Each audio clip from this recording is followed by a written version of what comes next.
Welcome to episode 49 of the Ikario podcast. In this conversation, Shane and I are talking about the hero's journey. For those of you who aren't aware of the hero's journey, don't worry about it, because in this episode we talk all about what it is, the 12 steps of the hero's journey, and we talk about the benefits of applying this story structure to the narrative of your own life. As a coach, it's often the case that when people first come to see me, they often see their life not as a triumphant hero's journey, but as a tragic mistake, as a series of unfortunate events that paints them as a hopeless victim. It's very much the case that when I apply the hero's journey and walk them through it step by step, like I try to do with Shane in this episode, the narrative of their life often changes. They feel more motivated, they feel more inspired, and they often feel more resilient when the dark stuff, the difficult stuff, the challenges come up. So it's my hope that by the end of this episode, you will be able to apply this hero's journey to your own life too. The show notes for this episode can be found at ikario.com/049. And with that, let's get into the episode.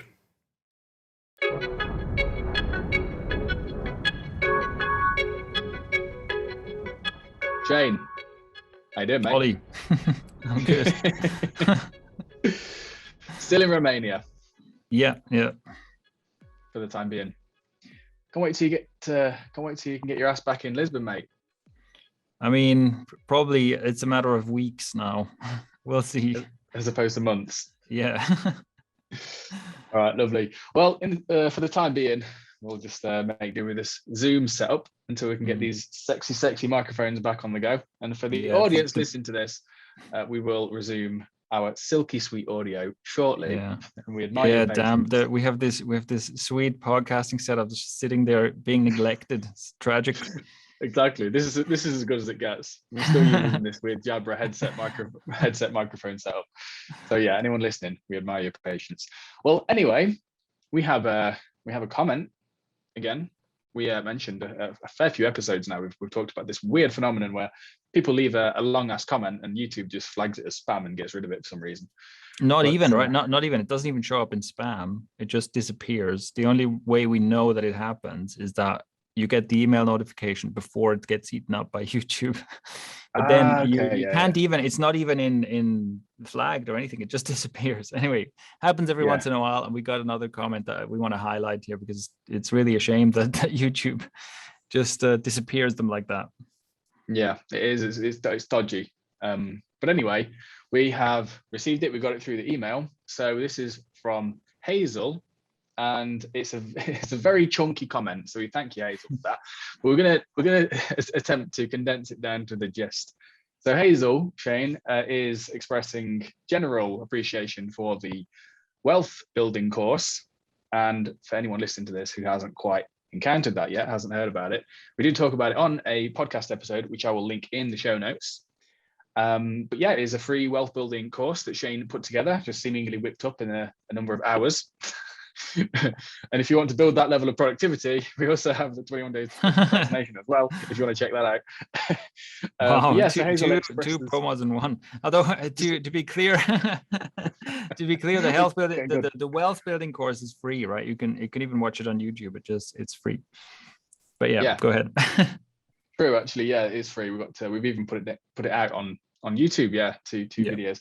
But yeah, you can check that out. So Hazel is expressing appreciation for that. And there's a specific point about this that she mentions that really helped her. Because as part of your wealth building course that you put together, there's this principle that you share about the 4% of 2 million. Mm-hmm. So that's the amount that you should hope to sort of save up as your own freedom number, right? I just gave that as an example. I gave that as an example of, I think it's important to have a clear goal, and 4% of 2 million is an example of a goal where you could basically, you would earn all your income at that point simply from your investments, and you only take 4% out per year. So you'd probably keep growing that pile. And I think it's important to give an example like this because most people aren't even aware that that's possible, right? You can basically get paid purely for having money.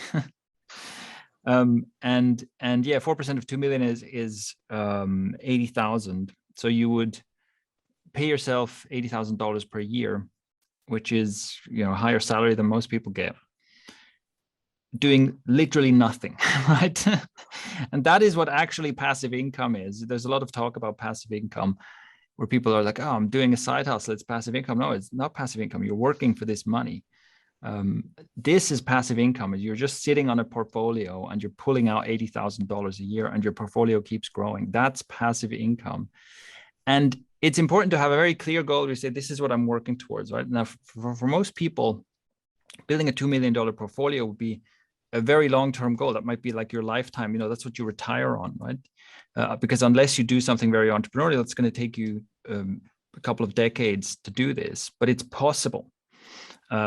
But this freedom number, or this number where you can say, at this point, I'm just living off of the interest on my portfolio, essentially, is going to be different for everyone. I just gave that as an example. Got you. Well, the concept of that as like your freedom number is something that she really benefited from. And she mentioned a book actually called 5 Steps to Retire in 5 Years by Jason Fieber, where, according to Hazel, he shares a similar philosophy and approach to you. So he suggests a practical number in the book, which is to build a $200,000 portfolio that generates $10,000 passive income in 5 years to retire yourself from your job. And Hazel acknowledges that not everyone's able to live off just $10,000 a year, but actually for her, it's very possible. So she's just a start to aim for before she gets to $1.5 million, which is her number.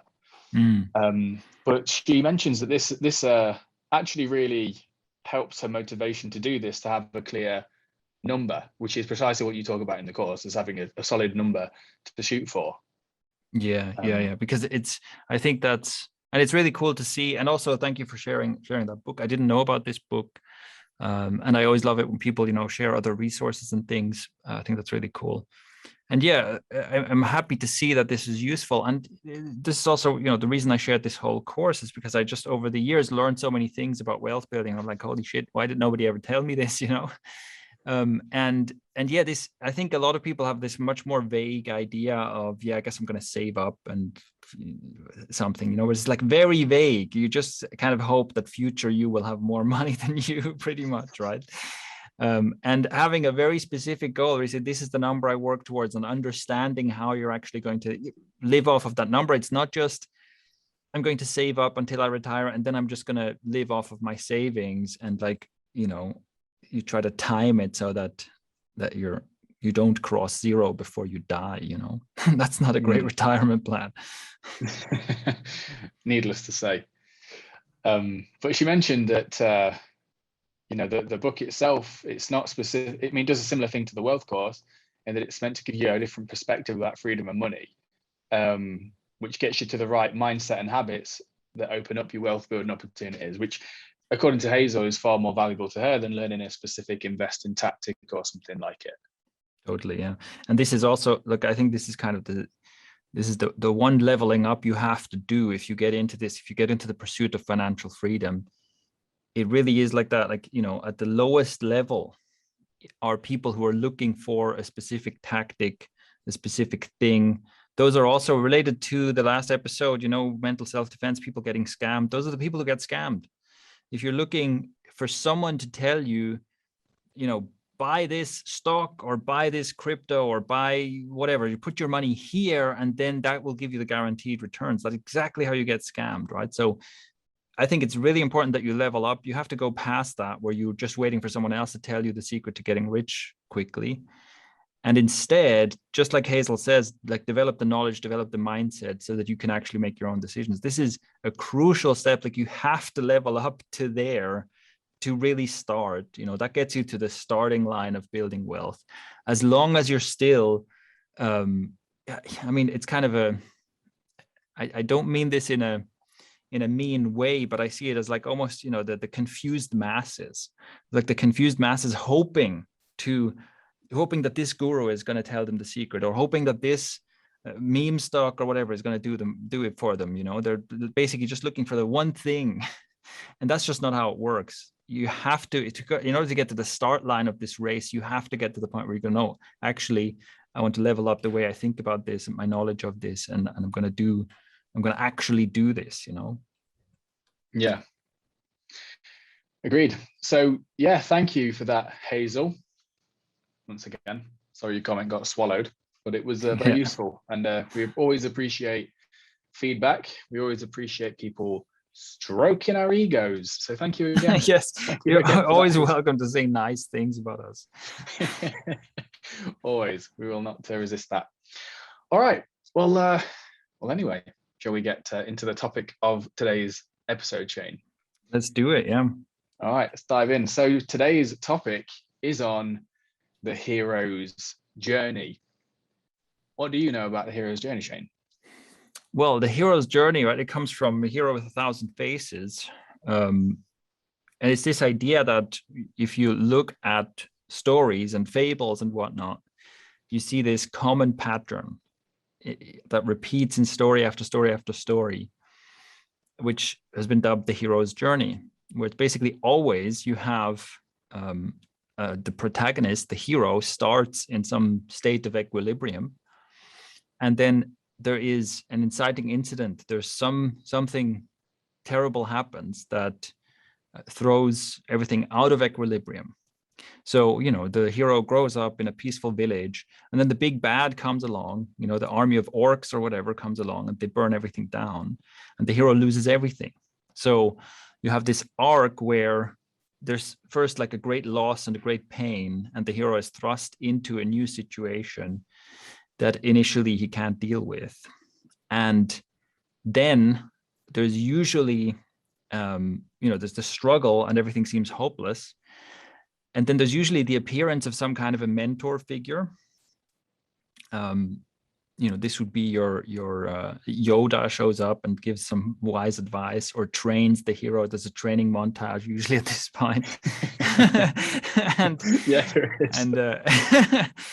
And so the hero learns to, basically the hero grows in a way, right? And learns to, instead of being crushed by the difficult circumstances, learns to overcome them. It becomes stronger, and then confronts the big bad, confronts whatever caused the cataclysmic event. And then there's usually some final confrontation and showdown, and the hero, thanks to everything he learned on this journey, can overcome the evil.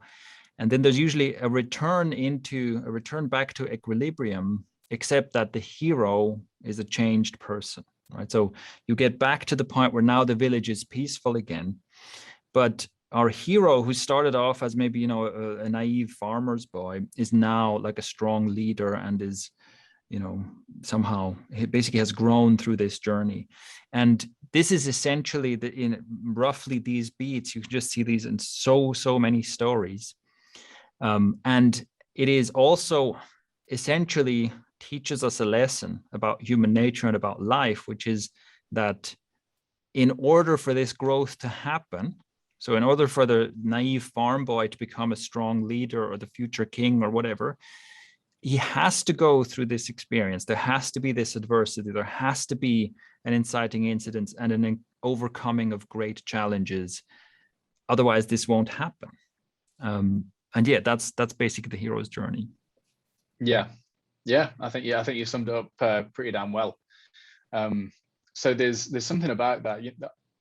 I mean, I'll mention this a little bit more later. I'll talk about this, but there is the sort of motif as well, that through the journey, the hero essentially loses something of himself. For example, in Norse mythology, the god Odin went on his hero's journey, and through various trials ended up strung up from the world tree Yggdrasil, by his feet, and had crows peck out one of his eyes, which is the I think that was kind of like, that's a motif that symbolizes the cost of wisdom, really, is that through that he gained insight as to every corner of the known universe, but also lost an eye in the process, and his naivety in a way. But anyway, we can talk a bit more about that later. But I just wanted to talk about why I'm bringing this up today and how this sort of the topic of this episode was chosen.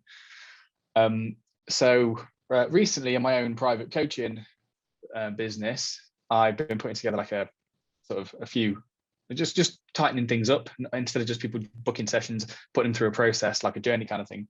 And early on in this process, I've been running through a hero's journey session, like a hero's journey exercise with my clients, to introduce them to the concept of the hero's journey and how they can apply this practically to their own life. So there are the main benefit to this, because first of all, I benefited greatly from this when I discovered this. The main benefit, as I can tell, is that I noticed that when a client, oftentimes when a client comes to me, they have a very challenging problem or a very challenging set of circumstances or something they want to overcome. And it happens with surprising regularity that I'll talk to that person and they'll tell me about their life, and the framing of their life story is one of a tragic mistake sometimes. Like they will talk about the trials, the challenges they've faced and how it's led them to this unfortunate person that they have been forced to become. So instead of seeing their life as a triumph or a noble quest or whatever, they actually see their life, if we can boil it down to the essence and the theme of what they're saying, is often a mistake, a tragic mistake, without much of a purpose, without a journey, without a direction, just a directionless mess a lot of the time. So introducing the hero's journey as a concept to them, I've been experiencing this shift in my clients pretty damn regularly from doing this. It's as though they stop seeing their life as a tragic mistake and start to actually see their life as a challenge, as one that has meaning, and it helps them put the events of their life into a context that frames them as the hero of their own life, as the hero of their own story. So in just introducing the idea and telling them, and it's kind of a mind blow when you ask them what their favorite movies are, and oftentimes it'll be something such as Star Wars or Rocky or the Lord of the Rings or whatever, and then you tell them about the different points, which I'll get to in a moment, of the hero's journey, and how that corresponds with all of the stories that they've been watching since they were a child. They never knew that the hero's journey was just being played out in multiple different ways, in countless different stories, and that there's something in them that really resonates with it. There's something in all of us that resonates with it. And they weren't aware of that until I start showing it to them. And so there's that, but then we take it one step further, which is the exercise I'm going to go through in this episode, where you actually apply this to your own life, so that you really can start to see that your life is not this tragic mistake, it's not this mess. It's chaotic for sure, but it's not. But if you look back on your life, you'll see that the points of the hero's journey actually apply quite powerfully to you. Does that make sense? Yeah. I mean, I think that's one of the ideas that I've seen a lot of people talk about, is that the reason this pattern shows up in all these stories is that somehow it's a reflection of something that's like deeply inside us, right? The reason so many stories seem to follow this same journey is because those are the stories we're interested in. Those are the stories that survive, right? And so they somehow resonate with us. There's somehow some truth in this story. There's something that's important to us in this story. So that makes sense. Yeah, that this isn't just a story in the sense of entertainment. This is a story in the sense of, it's almost a recipe for life in some way, right? Precisely. It's something that comes up cross-culturally and repeatedly throughout history. Cultures that did not communicate, have never communicated, have their own personal mythologies that resemble in some way the hero's journey. And if it was just a case of a shallow level, just we communicated this to this and then boom, rather than something deeper, then you could say that, well, why is this story, why is it kept popping up in countless places across our human history, you know? So what I'm going to do, so first of all, just a couple of resources about this before I forget. So as Shane mentioned, this concept of the hero's journey was first really popularized in the book The Hero with a Thousand Faces by Joseph Campbell. So if the contents of this episode really resonate with you and you want to take it a bit further, I haven't personally read the book, but it's quite a chunky read, but it'll go into more depth than we can do in this episode, obviously. And again, if you want to, if the concept of mythology and story kind of really resonates with you, then there is an amazing, truly amazing documentary series called The Power of Myth with Joseph Campbell and Bill Moyer. So Bill Moyer is a fantastic interviewer, and he interviews Joseph Campbell on many different common story themes and really picks his brain. And it was in the final year of Joseph Campbell's life, actually, that he conducted these interviews. And if you, because honestly, in some of the darkest points of my life, one of the darkest points in my life was when I discovered that documentary series. And when I started watching the first episode, I binge watched all 11 episodes. They're like an hour each, but it just, it's rich with meaning. And that is another, before I kick this off, that is another reason why I think this can be really powerful, is because as time goes on, as a species, especially in the West, religion becomes less and less important to us. And in my opinion, a lot of that's for a good reason. But also, I think in some ways we can throw the baby out with the bathwater, and we can lose an essence of meaning in our lives that religion did provide. And I see this kind of stuff, the hero's journey, and looking to myths and stories that our ancestors told, I see that as an alternative to religious dogma that doesn't require that you strongly believe something. If you're more of a secularist or more scientifically minded, this is compatible with that mindset. Okay, so let's get started. So what I'm going to do? Yeah, I'd love to hear your process here. So this is some exercise that you put your clients through, yeah?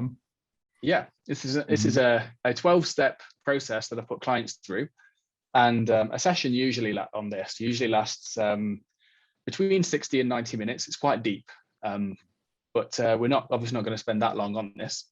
I just wanted to give our listeners just a taste of this.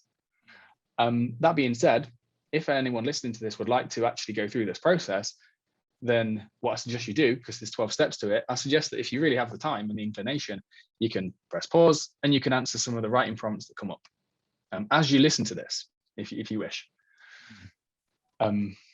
So we've talked a little bit about the hero's journey, and so what I'm going to do is go through the 12 steps of the hero's journey and the accompanying exercise that comes with it. So the step 1 on the hero's journey is the ordinary life. So it's, as you mentioned earlier, the hero of the story is in a normal, everyday existence. Everything's familiar, everything's comfortable. They feel, although they have this sense, though, often the hero has this sense of general uneasiness, a slight uncomfortableness, a slight dissatisfaction with what's going on. And then something happens that kind of wakes them up to the fact that something really is wrong. So in this sense, you could say perhaps like Frodo Baggins in Lord of the Rings. They're pretty damn happy, but kind of always spoke to Bilbo about his adventures and stuff. And Bilbo would always tell him about all these things he did. And Frodo talks about him with a sense of admiration. It's maybe I could do that. And then eventually Gandalf shows up with a quest for Frodo, and that sort of opens up although that's the second step, I'll get to that in a moment. But anyway, the step 1 is the ordinary life, so the ordinary circumstances. So the question that comes along with this, which I ask my clients, is, in your life, what were the first stirrings of dissatisfaction or unease? What happened to wake you up to the need for change? And this usually isn't an explosive thing. It's usually just this vague sense that there's something more. And with this entire process, you can apply this to a past journey you might have been on, a past challenge that you overcame, or you can just ask the questions in relation to where you are now and find out where you are along the journey. So in relation to that step, Shane, do you what do you think? Do you have anything, any times in your life where you felt that general dissatisfaction or unease? Do you feel it at the moment? Like, yeah, very, very much. And I think that's, I've talked about something along these lines before, where I think there's great value in like getting fed up with your current situation and being very clear about what are you fed up with, what are you no longer going to put up with. So yeah, this makes total sense to me. And I've had this moment in my life several times. And again, actually, it also relates to financial freedom, like we were talking about before. You know, for me, this is something I really remember vividly. Is at some point in my life, I wrote down, and I made this part of my like daily reminder, was the phrase, this is the year in which I'm no longer going to be poor. Because I got to the point where, like, you know, I never lived in abject poverty, but in penny pinching kind of, you know, almost poverty. For a long time, I was just always basically just about making enough money to get by, you know.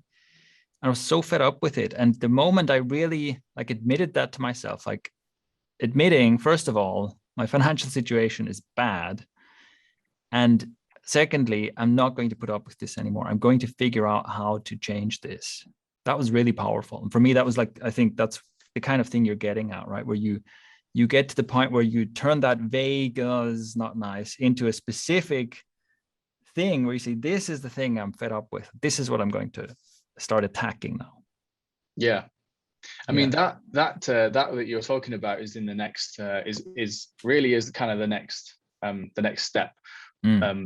But the step one, there has to be that dissatisfaction, that general sense that there's something more, that there's just general sense that you just ultimately you're not happy or not fulfilled or whatever the case is.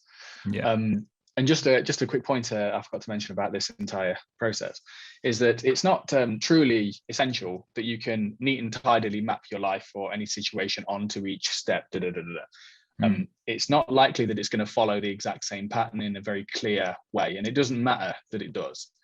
What matters is that you can see enough similarity to your own life that you can start to shift your focus and see your life as a heroic journey to triumph over adversity, as opposed to that tragic mistake we mentioned earlier. So yours, I mean, the entrepreneurial path and the hero's journey, man, they're like side by side. So for sure. The ordinary life for you was financial dissatisfaction, penny pinch. Not you weren't quite penny pinching, you say, but like it was for sure. Financial dissatisfaction, and also just like feeling, you know, all kinds of stuff that came with, you know, I felt powerless. I felt like I wasn't being creative. Like I just wasn't, you know, the financial thing is just kind of the clearest indicator, right? But it's also, you know, I was working all these temp jobs and I felt like, what am I doing with my life, you know? So there was also a deeper satisfaction underlying all that, I would say. Yeah, so that's the ordinary life. For me, it was when I lived in Derby, and I moved into kind of my own apartment, but I just wasn't getting much satisfaction out of life. I just felt like I was doing the same thing all the time. I was still a personal trainer. I'd been a personal trainer for ages, but I was completely not happy doing it. I was too scared to like actually do anything else. So it's like the dissatisfaction was there, but the impetus to change wasn't strong enough for me to actually get my arse moving yet. Right. So yeah, that was my ordinary life. So that's that one. Step two is the call. So the call is, depending on the hero, the problem could be external, such as a catastrophe happening in the world around them. So for Frodo Baggins, that was the catastrophe that was occurring in Middle Earth. And the call for, say, Luke Skywalker in Star Wars was that there was, he was called to essentially take on a greater responsibility in his life and leave his homeland and become a Jedi, and participate in the greater sort of the greater play of events happening in the broader world, rather than just his little village or planet or whatever. And in the case of Rocky, which is one of my favorite heroes' journeys, the call would be for him getting a chance to fight Apollo Creed, the heavyweight champion of the world at the time. So yeah, I mean, that's something that some catastrophe may be happening in the world around them. But for others, the problem is internal, such as becoming aware of like a deep dissatisfaction with some aspect of their life, and after being exposed to the information, after reaching a new level of insight, the hero feels called to then do something about it. So the hero is challenged to take action and step into that unknown. So for you, that what you just described was this time in your life where you drew a line in the sand and you said, all right, I am done with this. Yeah. Like, I don't care what it takes, but I'm not going to be poor anymore. I'm done. Yeah. And just to be clear, like, I've also had this same experience in other areas of life as well. You know, for example, there was a time where I was like, okay, I have basically no control over my social life. You know, I'd always been a loner, and I was like, I want to learn how to make friends. I want to learn how to talk to people. I want to learn how to basically insert myself in a social circle or build a social circle around myself. I want to learn how to get dates and you know, like not be in a situation where you kind of have to wait for hopefully a potential girlfriend to like fall into my lap, you know, that kind of thing. And that's just another example where it's also like it starts with this dissatisfaction, and at some point you're like, okay, I'm actually going to do something about this now. I'm not just going to sit here and hope for better times anymore, you know?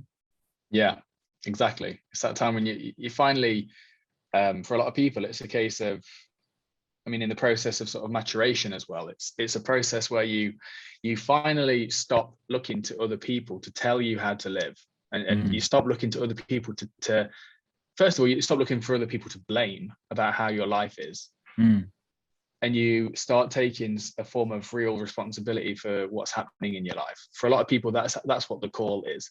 And oftentimes it can come from a catastrophic event that occurs outside of them. For me, breakups have been a tremendous call to adventure.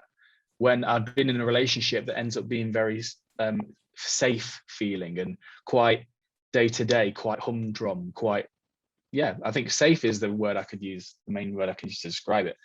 And then one of my breakups, it was like out of the blue. So it's like it felt very safe, but then boom, there was a call. So quite traumatic at the time, but very, very, very powerful. I think that's a relatable example. I think that's kind of a turning point for people where it's like, oh my God, things have gone wrong somehow. And it's very painful, but it's somehow also an opportunity to turn things around. Yeah, this one of the things I feel deeply honored by is to be part of a few men's groups where I see guys who are going through a divorce, guys who are in the 40s or 50s going through a divorce, and it's extremely emotionally challenging for them. And I'm watching them go through this hero's journey process where they're really struggling, but at the same time, some of these men are now really taking stock of what they want in life. They may have never asked the question. They might have just done what they've told the entire time. And, yeah. And they've started to ask themselves, what do I, you know, I've not been to the gym my whole life. Why have I never been to a gym? And they start going to the gym. They start asking themselves what kind of partner they want now. So there's a lot of pain involved in this, but there's also real opportunity. It's amazing to just see some of these guys, even through a real challenging divorce, they're becoming better. It's amazing to watch, but there is initially that call. So the question I ask my clients is, in your life, we can go present tense or past tense. So in your life, what are you feeling called to do? So remember, this could be a calling that already happened. If we wanted to put a challenging experience from the past into its context, we can then say what happened, or most of my clients like to apply it to now because it helps them get what they want. So it's like, what's happening now? So this could be advancing your career, pursuing some sort of passion, improving your health, changing a relationship, starting a business, supporting some sort of cause, and something to that degree. But there's some call that there's something there in every client I've spoke to about this. There's something. I had one client I saw the other day mentioned he wants to start a tech blog. He's been putting it off for like 6-7 years because he just thinks that he'll never be able to do it. And it's like, well, that's your call. It's there. It's not going anywhere. Otherwise, it would have gone by now. Yeah. So yeah, that's the question I ask. So yeah, I mean, moving on to the next one, because there's 12 of these steps. So step 3 would be refusal of the call. So refusal of the call, because often at first the hero fails to answer the call. This is quite a popular motif. They get the call, and the hero fails to answer, or decides not to, or procrastinates, or distracts himself, or just gets involved with some other pursuit that's not really his deepest calling. Yeah, basically they don't want to leave their comfort zone, right? It's like the call arrives and they're like, I'd rather not, or something like that, right? Yeah, oftentimes it's amazing how it's not really shown as like a definite no. It's more like I'll do it later. That's how it shows up, because they're often afraid of what it will take. Like, they don't think they can do it. They think it'll be too hard. They feel insecure, or they feel inadequate. Their life of comfort calls them to resist this new adventure, like extreme comfort. So they hesitate, but then they become gradually increasingly aware that there are real consequences if they don't take action. And that something truly meaningful will be lost if they don't take action now. So the question I ask then, in your life, what fears or resistance did you experience after becoming aware of the problem that was or is right now calling you to action? So again, what additional situations or information were you presented with that further helped you see what was at stake? And what were, or what are you going to lose as a result of refusing the call? So how can you relate in any way to that question, Shane? Yeah, I think it's a good line of questioning, because it is a comfort zone thing, I think, right? It's often we sit with these problems for too long because we fear taking the steps, because we fear that it's kind of too uncomfortable to go out and start doing something about it. And I think that's one of the things that can help, is really confronting yourself with, well, what are the consequences of me not doing this? Because if you actually look at it in the longer term, it's like, yes, right now it's going to be uncomfortable if I have to start working on myself or do something else that's scary. But I don't want to be the person who, 5 years from now looks back and thinks, I wish I had done something. So yeah, I think that can be a good way to get ourselves into a more big picture perspective from which we can make a better decision than if you're too, it's almost like in this case, if you're too in the moment, you just feel the discomfort, and then the easiest answer to that is always no. Yeah, exactly. It's the it's becoming conscious of the consequences of inaction, really, and what consequences extreme comfort at all costs have. So that's the next step of the journey. The next step 4 is the guide. So in most stories, the hero meets a guide, some sort of mentor or helper that provides pretty vital advice and points them in the right direction. And in the myths, the timing of the appearance of the guide varies, and so if the hero refuses the call, often a helper of some type appears to sort of nudge them into answering the call. So there's some nudge, some intervention from outside. So sometimes the guide continues to return to the hero to help them move along the journey, but the guide never, this is important, the guide never actually saves the hero or does anything for them. Doesn't do anything for them that they can't do themselves. And that's really key. That's essential, that the guide does not do that. The hero doesn't need to be saved, but at the same time, the hero never does it all alone. So it's like a balance to strike. Yeah. So interestingly, if someone comes and basically tells the hero, I'm going to save you, I'm going to do it all for you, that's usually the villain. Interesting. So there's because that person shows up, but it's not as if there's not a price to pay for that. Exactly. There's a form of manipulation involved. Yeah. And yeah, I think that's a really important point, right? Is that because it is a story of growth, and if someone just comes in and does it for you, you're not going to grow, right? It's as simple as that. And also on the note of the guide or the mentor, that's something where, for me, I have like two things to say to this. The first is that for me, I've had, countless guides, because my source of this kind of external wisdom and encouragement and direction and so on has been books. And I've just read like hundreds of books and gotten immense value out of them. But at the same time, and that's something I encourage everyone to do, incredibly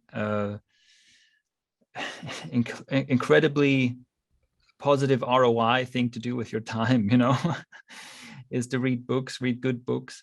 But I also have to say that I have this terrible habit of always wanting to do everything by myself. And I think that this is one of the things that I haven't been very good at, and I want to get better at still in my life, is actually finding like mentors, in real life, rather than just in pages of books, and getting and accepting more help and guidance from other people. I think it's incredibly valuable. And it's something that it took me a long time to realize that I'm missing out by not seeking that out. Yeah, I'm really glad you said that, because the exercise, the question is to who have been your guides. So you can list all the people who've influenced you, such as family members, or people you might have met in school, or like if some people, like in an extremely rare occasion, had a teacher that actually provided a sense of guidance or some sort of role model or something, you do that. But also authors of books are definitely a source of that. Like for instance, Alan Watts has been one of my greatest guides. Eckhart Tolle to a lesser extent. Sam Harris has been a real strong guide of mine. And it's just like, and Jordan Peterson, I know you're not a huge fan, but Jordan Peterson has been a strong sort of guide for me. So it's like, it's not people you necessarily have to know specifically individually, but it can be any kind of influence. And there's so much exposure to that now that it's almost unavoidable that you're going to find some guide somewhere if if you're reading a lot or whatever. We've talked in a previous episode, I'm not sure which one, but we talked about the value of long form content. And I think that's one of the things that's really an amazing opportunity now, where you can find, or you can get exposure to people who are role models and get like deep exposure to them, because you can maybe hear them talk on a podcast for 3 hours, or you can, maybe they have a YouTube channel and they've got like hours and hours and hours of content where you can really, get a level of exposure that wasn't available before. And I think that's a great opportunity to take advantage of. But also I really want to emphasize, like, while there's amazing benefit to get out of books, podcasts, etc., it is another level to have someone who basically can look at you personally, your situation personally, and give you advice and guidance directly. I mean, that is like, it's basically like leverage, right? It's like the same kind of effect times 1,000, So that's really something like I said, this is kind of one of the mistakes that I've made. And for most of my life, I've made this mistake that I haven't sought that out, that I haven't taken advantage of that kind of thing.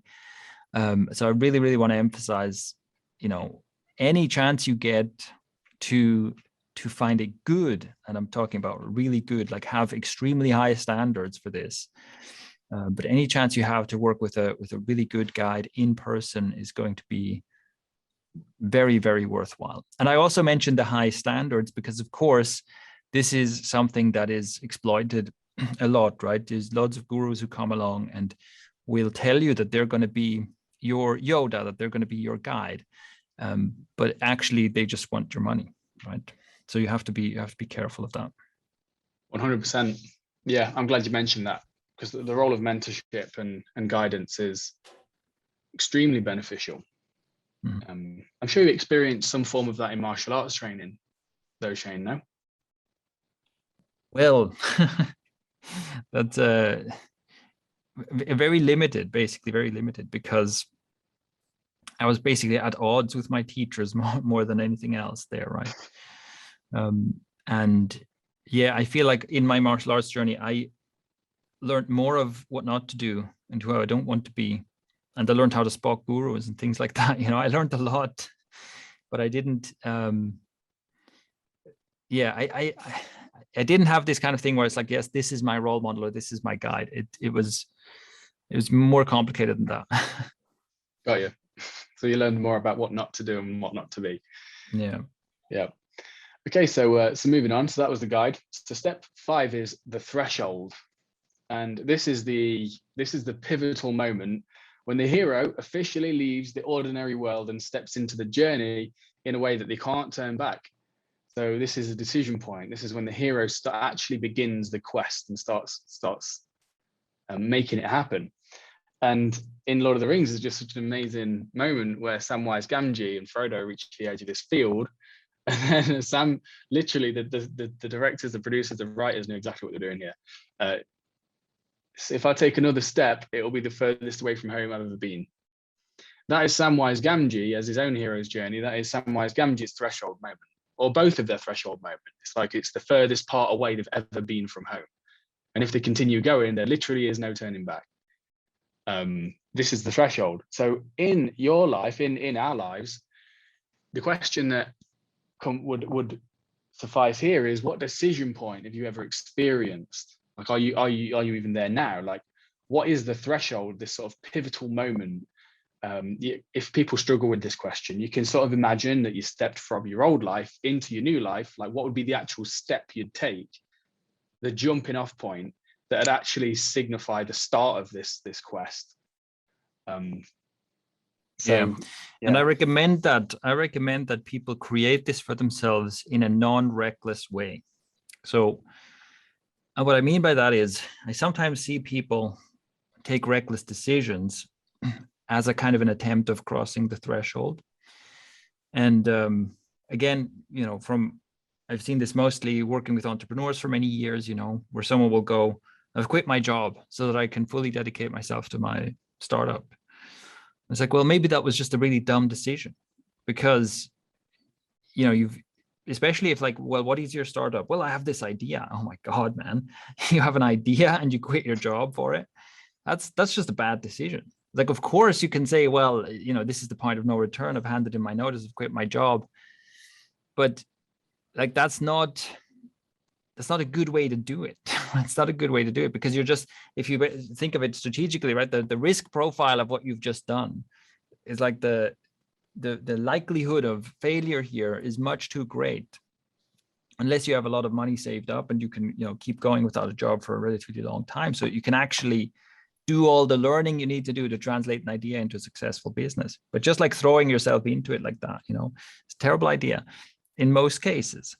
So that would be a bad example of creating that crossing the threshold moment for yourself. But you can, it's also good to do something where you can say, well, I can't return from this. And I can give you 2 examples of my life. And I've also done this in many times in many contexts, but 2 examples of like very non-reckless ways to do this. One was at the beginning of my entrepreneurial journey, I sold my gaming console and all of my video games. And that was this kind of moment where I'm like, I'm committing to this, and I can't be playing video games 3 hours a day and build a business, right? It's like I have to choose here. And making that choice. But as you can see from this example, I'm not putting myself at risk, right? I'm not putting myself in a situation where I'm now in danger of like losing everything, right? And yet it is still a very clear like statement to myself and to the world that this is the moment from which on I will be different and I'll be having different priorities. And another example was a few years later when I moved to Romania. And I moved to a new country, new place, and I did that as a way to also lower my living expenses so that I would be able to, so that I wouldn't just be spending so much money just on existing, which would give me more money to invest in my own business. And so And that was another one of those moments, right, where it's a big step moving into a new country, but I'm not taking any kind of reckless risk in doing it. Yeah, and that's I mean, this not taking an unnaturally reckless risk or trying to intentionally create a threshold point will backfire if you're not there in your journey yet.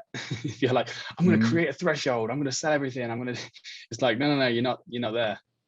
Especially if you've not met any guides or anything like that. It could easily be an internal decision. You gave a great example of that. The selling of the gaming console was a symbolic gesture of your commitment. And you're right, it doesn't mean that you're going to lose everything and it's all going to go tits up and like 3 years later you're still recovering from a decision you made. Exactly. And again, like, even though I know that I might be boring people with my constant like this way of thinking, but if you think about it strategically, right, if you think about what is the upside, what's the potential upside, the potential downside of a decision, that's kind of the simplest approach, right, to think of risk reward of a decision. And you want to make decisions that have a good risk reward profile. And if you think about something like selling your gaming console, it's like, well, what's the potential risk? It's basically non-existent, right? There's no risk. Like, how can this go? I can be slightly bored, right? And what's the potential reward is, well, actually it does free up this time, it takes away some distraction and so on. So this is an almost perfect risk reward profile for what I was trying to do. Whereas if you think I'm just going to quit my job and hope that I can make it with my business, well, what's the risk? The risk is dramatic, right? You could run out of money, be in real trouble. Maybe, and what if you can't find a job in time? You get kicked out of your apartment if you're renting stuff. That there can be a snowball of problems here. What's the upside? Okay, it frees up some time, it puts some pressure on you, but even the pressure, is that actually good for you, or is it just going to make you more stressed out? So that's a terrible risk reward profile, right? So that's just, in a very practical sense, how I would think about this kind of decision. Yeah, and I agree. So once you've crossed the threshold, you then have the journey. Step 6 would be the road of trials. So the entire purpose of a quest, right? The entire purpose of your quest is that the hero learns, grows, and becomes a hero, actually becomes different. So like, rather than just implementing a few different hacks or strategies and getting the result unearned, this is not the hero's journey. This is another form of you avoiding your real journey. This is another form of you avoiding your call, in a very creative way, and I think a lot of people do that. It's like, oh, tell me what to do, then I can just do it and have the money and have the thing, but not have to change. It's like, no, sorry, doesn't work. Yeah, and that's actually, such a good example of this. Is that if you everybody knows this now. I think it's very popular knowledge, right? The idea that lottery winners, on average, how long does it take them? Like 18 months or something to be back to exactly where they started financially, right? Which is exactly the thing. It's like, instead of going on the hero's journey and learning the skills and doing the things and now you're rich, it's like, no, here's just a pile of money. But because you're still the same person and you manage to avoid that journey, you have no way to handle this money well, and then you waste it and lose it and you get scammed out of it and so on and so forth, and before you know it, you're back at square one. It's like, that's a perfect example of this, the thing you just explained in real life. This really happens, right? This is not a theoretical idea. This really happens to people. Yeah, exactly. It really does. And you'll notice that if you look at your own life, you've been through this. You've been on the road of trials before. So inevitably along this path, there are obstacles to overcome, there's challenges, there's tests of your strength of will and your strength of character. And these tests are very real and they're very uncomfortable. And that's the nature of it. So it might even be in the form of some psychological / emotional challenge. Like, you have to overcome anxiety, or you have a phase of depression and despair. And that's an internal challenge. And you have overcome that. That's one of your trials on the road. And along the way, though, the hero occasionally meets allies who will help them. Because at no point along this journey is the hero completely, totally and 100% alone. There's allies. And it's this sort of action and adventure part of the story. Like if you're watching a movie, it's the bit that keeps people engaged. It's where all the action's taking place. In Rocky, this is the fight with Apollo Creed. He's getting punched, he's punching back, he's getting beaten up, he's going to his corner, and his corner man Mick's telling him, got another baddie and stuff like that. It's the fun part of the story. It's where the hero has prepared everything. It's where he is really being tested, and it's the test in motion. So to my clients, I'd say, in your life, what obstacles or challenges have you faced or are you currently facing? How has your strength of commitment and will been tested?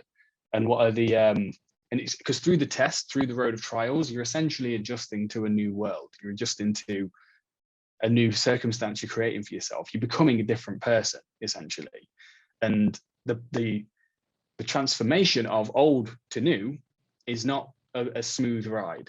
There's like parts of you that are dying, that don't want to die, and there's other parts of you that are breaking through the shell in a painful, dramatic way and being rebirthed. And that process the process itself can be slightly traumatic too. Some of the trials will stay with you probably for your whole life. Mm-hmm. But there's also victories. There's also very real victories, and there's also very real failures. And you have allies and you have enemies. It's the character. It's the juicy part of the story. And I think the key point really is recognizing and acknowledging that this is how growth happens.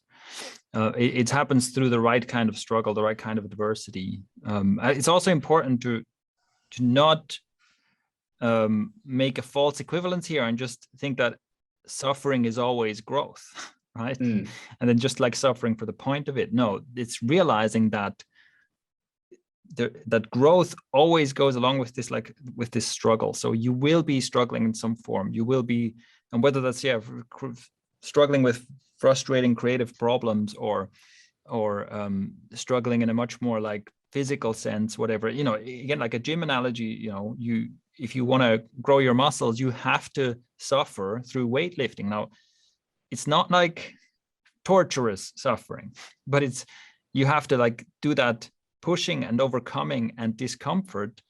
Without it doesn't work. But also, you can't just do things that are generally painful and then think that's going to get you in shape, right? It has to be the right kind of adversity.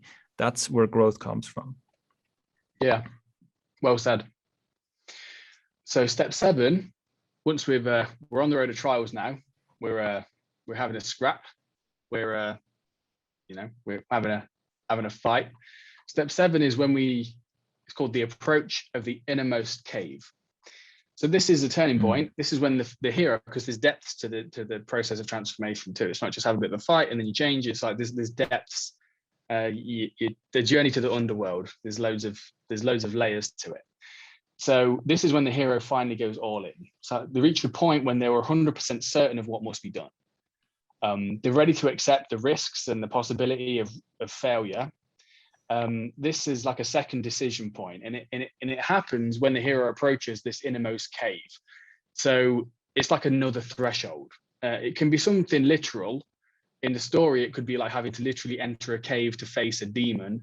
Like in Lord of the Rings, Samwise has to enter a literal cave to confront Shelob, the Queen of Spiders, to save Frodo. So in his case, you literally confront. He literally goes into a cave. So that's like a literal example of that. But it can also be something symbolic, such as entering into a hero's darkest places, like an inner conflict or a demon they have to face. Like some sort of fear, some phobia, or whatever the case is. But the hero prepares to face the one big thing that they've been putting off. This second sort of commitment is this one big thing, this thing that they've been avoiding. And the hero oftentimes rests to reflect on the journey, and then summons this something within him, like a kind of courage to face this road that awaits. And then the tension sort of escalates in anticipation of this sort of ultimate test. And for me, it's I'm aware of what this is for me. The approach of the innermost cave is essentially like, I've been kind of afraid. I've had anxiety in some form all my life, and there's something around loss of control and uncertainty, and there's something, it can often turn existential. So for me, the innermost cave, I kind of confronted that in March. It's like the general uncertainty of existence and impermanence as well. It's like, I think nothing stays the same and everything. And these are things, and also death, like confronting your own mortality for most people could be easily be the approach of this innermost cave, to actually come into terms with one's own mortality and finitude, and the fact that one day they are going to die. For a lot of people, that would be an innermost cave, but it's unique to you, is the point. Mm-hmm. Mm-hmm. Yeah, and it's like the moment when you are it's almost like life is going, do you really want this? Where you're like really tested, and you know, it is funny, like, again, if I think about my entrepreneurial journey, we really did have this moment of like, the night is darkest before the dawn. It's like, we had some absolutely horrible times before and kind of during our biggest breakthroughs, you know. So yeah, that seems to track pretty well. Yeah. So with my clients, I'd say, what is the innermost cave for you? Or what's the one big challenge? And what's that decision that you must make? Yeah. If and also, if you find yourself at this point, it's a perfect time to start and reflect on your journey. Yeah. And take stock of the courage that it's taken to come this far, and that your life essentially in many ways has been preparing you for this moment. And if you look back, you can see how at so many points along your journey you've been getting prepared for this. And there's some points where it's totally the case. Like before my and I'll mention this every second sentence, but competing in MMA, there was this very much this feeling before it that it seems like it's all come to this. It's all come to this. Even when I can imagine having fights in primary school against bullies and stuff, and and I just thought, damn, like this is it. This is the moment. Yeah. And I would also say, like, look, for this, don't force it, because and I'm addressing the listeners now, like, if you're listening to this thinking, okay, well, what's this in my life? It's like, you're probably not there. Okay, this is a very specific point in the journey. You're probably not there right now. Chances are you're not, because it's a long journey, and you're only there at a specific point in time. So simply because of that, so if I think about like my current hero's journey, I'm not at that point in that journey. I'm before that point in that journey. So I couldn't answer this question right now. I don't know what it is yet. I'm still on step 6, I guess, in what we've talked about so far. That's great. That's great that you can recognize that as well, because it's true. I mean, one thing I'd say is that most people are between sort of step 1, ordinary life, and refusal of the call, because it's easy to go in that cycle for God knows how long and live a life of general sort of just tolerable dissatisfaction until eventually something slaps you out of it. But yeah, it's important to mention is that you don't force any of these. Like, where's the ordeal? Where's the deepest thing? let's find that and then confront it. You may not be there. So that's the approach of the innermost cave. We're on the way back out of the abyss now. But step 8 is the ordeal. So this is the ultimate test. So in movies, this would be the climax. This is like the peak of the action. This is where the hero must face the greatest fear or the most terrifying foe. Superhero movies always have this. There's always some villain and the confrontation between the hero and the villain. So it's when the Avengers are fighting Thanos, for example, most terrifying existential threat. So one way or the other, the hero is kind of pushed to his point. Like, this is where he must face death, whether literal or figurative. The hero sort of uses the skills and experiences they've picked up along the journey, and brings them to bear in this final challenge. And it's the hero's sort of moment of truth. And I love that phrase, that everyone has a moment of truth at certain points in their life, when everything's on the line and the hero moves forward knowing that nothing will ever be the same again. They literally can't go back. They can't go back to the ordinary world anymore, and it must be done. And yeah, so the question I'd ask is, in your life, what is the death you will face? Like the fear, the situation, or what's the terrifying foe? And what skills and experiences have you picked up along the way that will serve you in this final confrontation? And what exactly must you do? Like, can you see that your entire life has been leading up to this moment? I know I'm not there yet. But yeah, same thing. And I think it's also like, this is usually this basically follows on from step 7, right? It's then just that's kind of the actual it's the actual battle, right? Yeah. The decision has been made, and now you're in it. So, and exactly. I think like we said before, it's like you'll know it when you get there, basically. Exactly.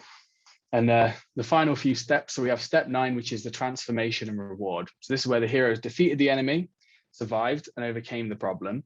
But more than anything, this hero is transformed now. So like a butterfly from a chrysalis, it's like out of the ashes, like the phoenix kind of thing. This is quite a popular motif, is a symbol of rebirth. So the hero receives also some reward in some form, whether it's like recognition, power, wisdom, some sort of like treasure.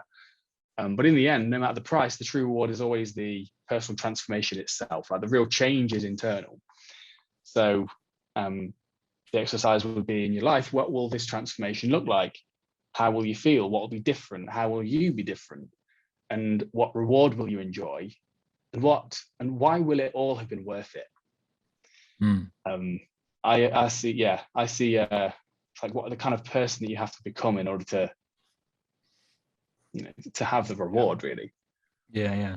And I think the reward in the story, the treasure that they find or whatever, is basically always symbolic, right? The reward is symbolic for it's almost a placeholder for the growth, right? So that's what really matters. So yeah, it really is. Yeah, I would, at least that's how I would interpret it, right? The treasure chest that the hero takes home is really just symbolic for the inner gift, in a way. Definitely. And on that note, there's something that just came up. Have you ever played the game Dark Souls? No, but I'm familiar with it. Yeah. Yeah. If anyone listening hasn't heard of the game Dark Souls, there's a series of games, Dark Souls 1, 2, 3, and it is known as the most difficult game in modern history, really. The most difficult game you can play. And in terms of the hero's journey, the game symbolizes this perfectly. So it's an RPG game. You plunged into this terrifying new world, this extremely hostile environment where everything's trying to kill you, everything's hopeless, and you're just this, when you start the game, you're just this feeble, meek person that's just getting killed by like zombies and stuff. And you die so frequently that if you're used to playing modern games, you'll just be assaulted by how often you die. It's mind-blowing. You often think that the game's broken until you go online and everyone's saying the exact same thing. Now, the reason why I think this is one of the greatest games ever made is because you go on a literal character transformation from finishing the game. And I'm not even kidding. One guy talked about on YouTube how he overcame his depression from playing Dark Souls 1, 2, 3. It was a literal transformation, because there's so many times where you're facing a boss battle, and before you start facing this boss, there could be a boss that's just a giant, literal giant, and you've got to somehow find a way to beat it. And you're despairing because you're like, I'm not playing this game because that's ridiculous. Like, how am I supposed to do that?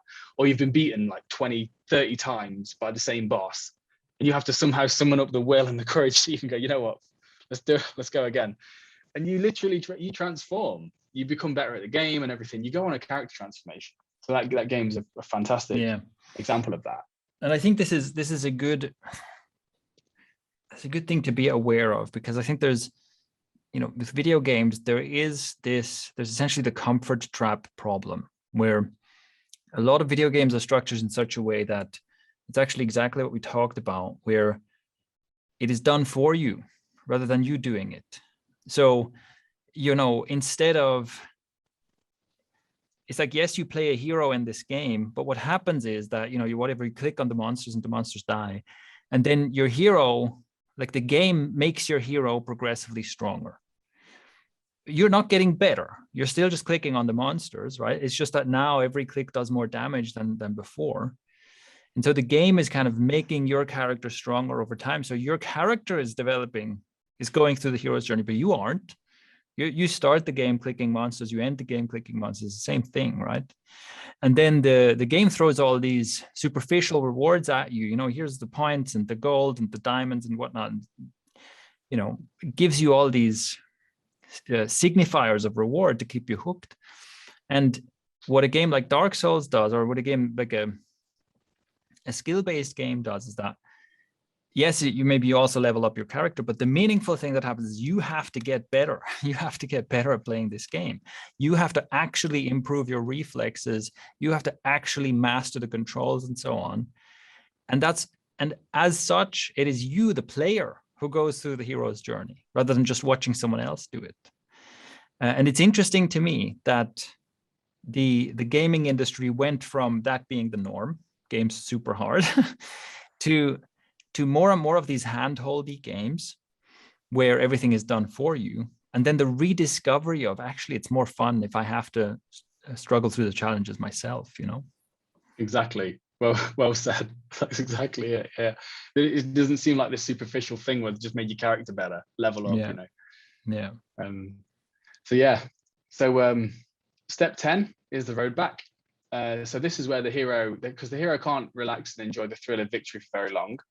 So the hero feels another call to return home and share the spoils, share the reward with those that they care about. Mm-hmm. So this is, so like in your life, I'd ask a client, what does your returning home represent? So like, how are you going to use what you've learned or accomplished, and who else will benefit from it? So it's not just a case of you earning loads of money and then, you know, buying a yacht, because we obviously know that doesn't make people fucking happy for very long.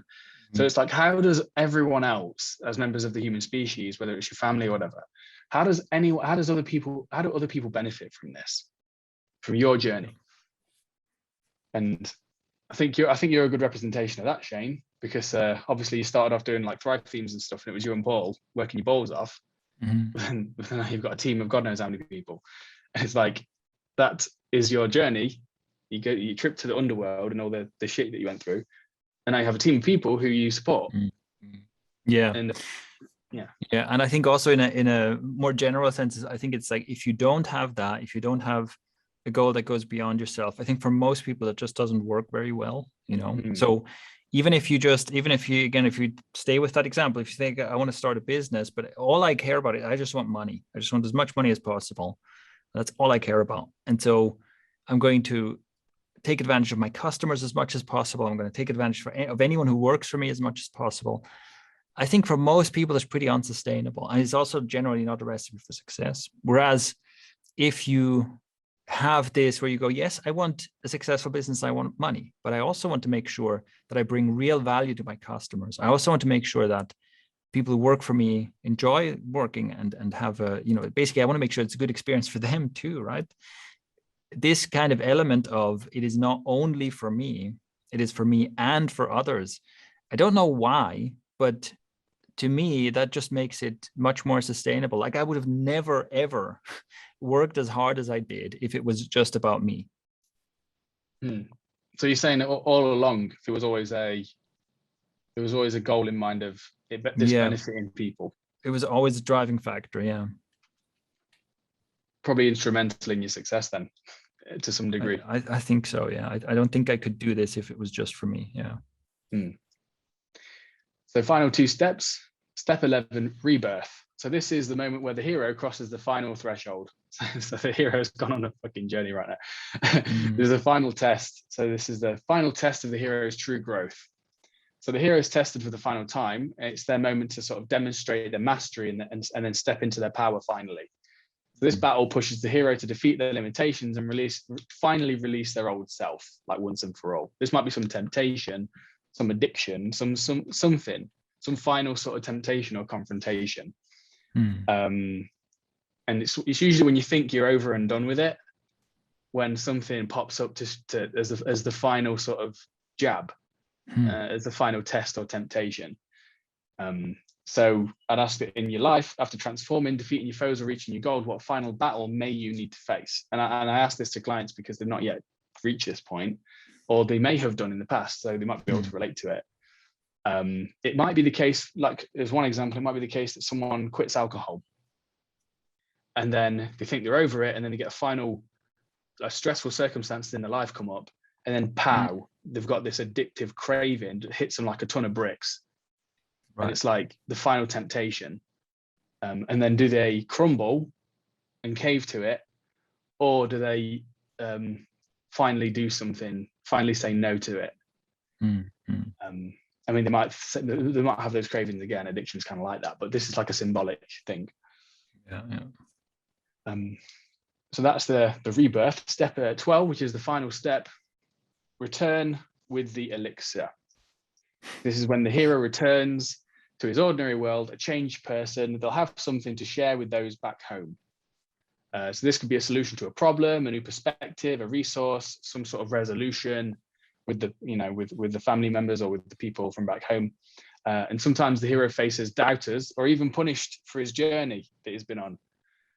But in the end, the hero always shares what they've learned or acquired that, what they've learned or acquired with those that they did it all for. And that is, after all, what makes them a hero in the eyes of others. So the question I'd then ask is, in your life, what is the elixir you're looking to bring back from your journey? Who are you going to share it with? How are you going to pay forward what you've learned?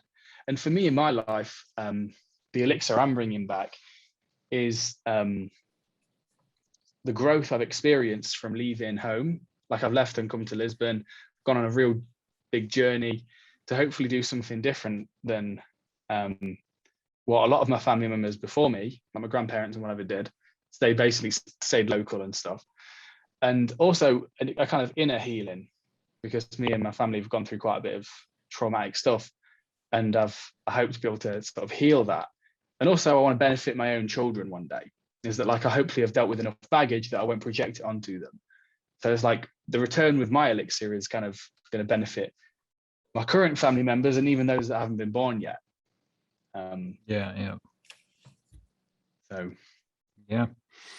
So one thing with all this is that something that I came across in some books, I can't remember the source of this anymore, but I do think that even just the framing what you're experiencing as this hero's journey can be really helpful.